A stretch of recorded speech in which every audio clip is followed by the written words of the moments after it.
السلام عليكم أصحاب السود وهذا مدحوين ترامب waxaan ognahay markii Venezuela uu ka soo farxashay 6 maalmood ka hor waa kii hanjabaado kala duwan u jeedinayay Iran wadanka Colombia Cuba iyo waliba Greenland oo jasiirada yar ah oo wadanka Denmark ay iska leeyihiin marka continent ama qaarad ahaan la yiraahdo North America ayaa inay ka tirsan tahay qoran tahay laakiin waxay hoos tagtaa boqortooyada Denmark marka maanta marow aqalka cad kula kulmayay madaxda shirkadaha waaweyn ee shidaalka ee Mareykanka si ay shidaalka wadanka Venezuela ay u soo saaraan ayaa madaxweynaha waxa su'aalo laga weydiiyay arrinta Greenland madaxweynuhu marka wuxuu yiri waxa maalmahan soo baxaysay in Mareykanku uu doonayo inuu iibsado hadda gobolka Alaska oo kale waxaan ognahay Ruushka inuu ka iibsaday marka warar waxa soo baxay Mareykanku waxa uu doonayaa inuu Denmark ka iibsado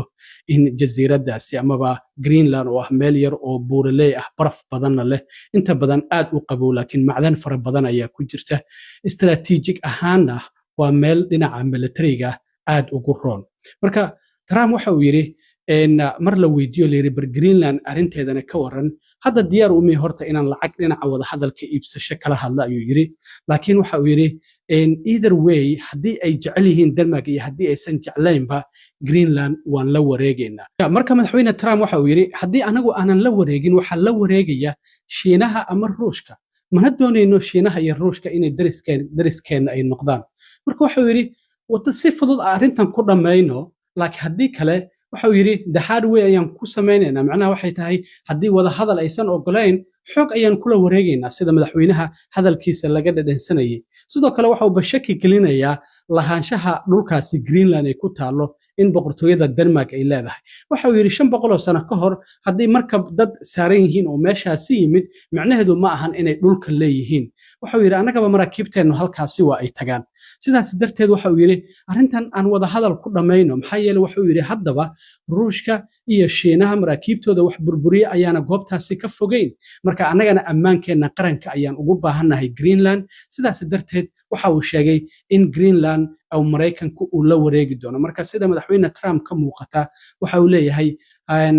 easy way hadii ay iga diidaan sida fudud oo wada hadalka ah waxaan ku qaadanayaa si xooga Trump hadda xitaa maanta Iran ayuu u dhigay mudaharaadyo ayaa ka socdo oo dawladda Iran wuxuu yiri haday bilaabaan xabada inay ku ridaan dadka mudaharaadka sameynaya annaguna xabada ayaan soo rideynaa ha ogaado marka shirkadaha shidaalka waaweyn madaxdooda markii maanta xitaa aqalka cad uu kula kulmaya waxay shaki ka muujiyeen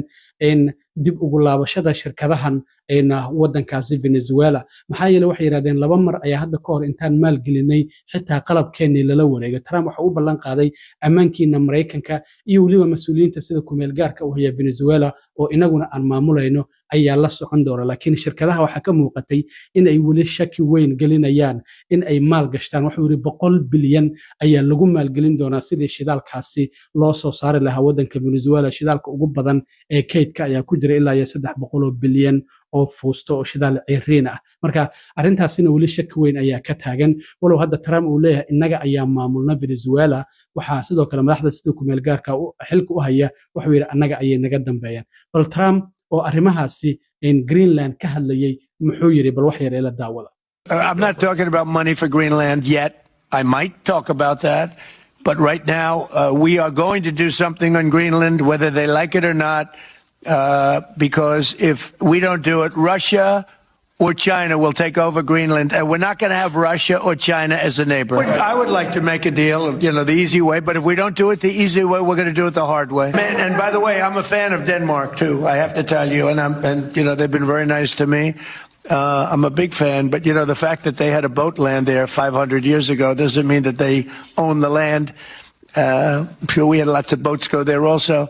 But we need that because if you take a look outside of Greenland right now, there are Russian destroyers, there are Chinese destroyers and bigger. There are Russian submarines all over the place. We're not going to have Russia or China occupy Greenland, and that's what they're going to do if we don't. So we're going to be doing something with Greenland, either the nice way or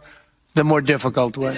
marka madaxweyne Trump sida hadalkiisa laga dhadhaysanayo macnaheedu waxay tahay in wax sharci caalami la yiraahdo aysan jirin hadda iyo xoog badan caalamka ayaa shaqeynaysa waxaan arkay xitaa dawladda Mareykanka shalay inay dhahaysay ilaa iyo 66 urur oo caalami ah ayaan gabi ahaanba isaga baxeena marka wax sharciga aan u hoggaansamayna ma jirto waay xitaa taageerayaashiisa maaga waxay leeyihiin sharciga duurka ayaa shaqaynaya hadda sharciga waa jungle law wax kaloo sharciyahoo shaqaynaya ma jiraan marka yaa xoog badan hadda ayay adduunyadii ay ku soo ururtay arrintaas waan arki doonaa Greenland halka ay ku dhamaato Trump loo yahay ida easy way inaan ku dhamayno or the hard way inaan ku dhamayno maxaa yeelay wuxuu yiri waan u baahanahay ilaa Greenland inaan helno sabab la xiriira ammaankeena qaranka waxyaabaha kale ee soo kordhay haddii aan leedno stay tuned waad la socodsiin doonaa intaan mar kale kulmi doonaa nabadey